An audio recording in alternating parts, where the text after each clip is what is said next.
The three-phase turbine is connected into a simple full-bridge rectifier and 3 LEDs to start with. One red color LED, and 2 orange LEDs. Both of them will turn on from 1.2 to 2.4 volts. I'm connecting the three-phase wires into the rectifier on the breadboard. I'm also adding a voltmeter parallel to the LEDs. It was very disappointing this first test.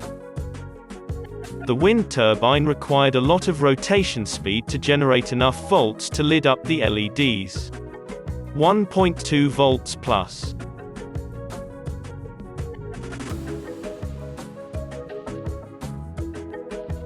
I rechecked all my connections, and one of the phases had a loose wire. It was a bit better this time because the 3 LEDs stayed on a bit longer without flashing as much. It was still quite disappointing because it required high-speed rotation to generate over 1.2 volts to lit up the LEDs.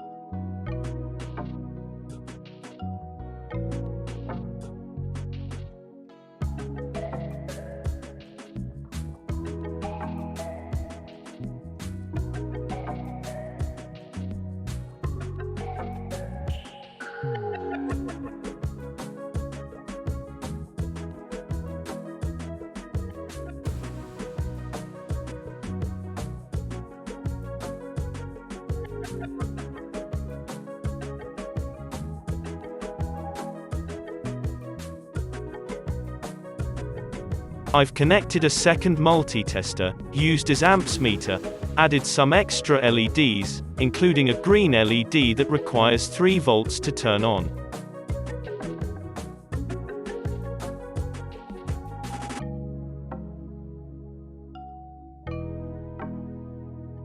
It didn't matter how much speed I put on it, and I didn't reach 3 volts, so the green LED never turned on.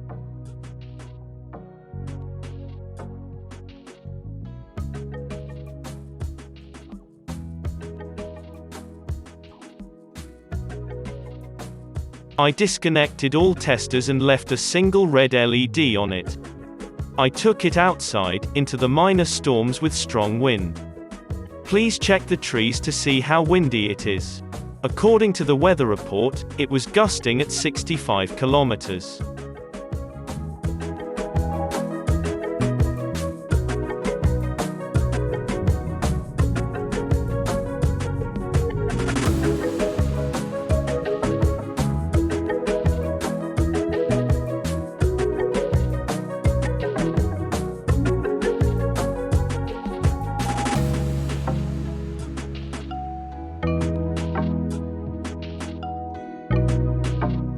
Another day with much less wind, I put it outside my car window, drove out, increasing the speed slowly and had to go just over 40 km per hour to have enough rotation to light up the LED.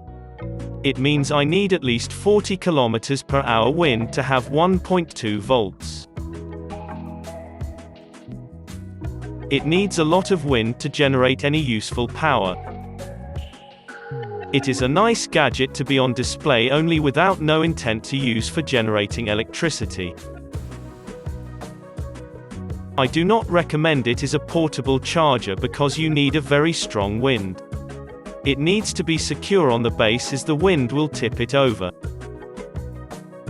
My next experiment will be adding extra blades with a longer rotation diameter to see if they catch more wind. If it improves the quality, I'll post the video here.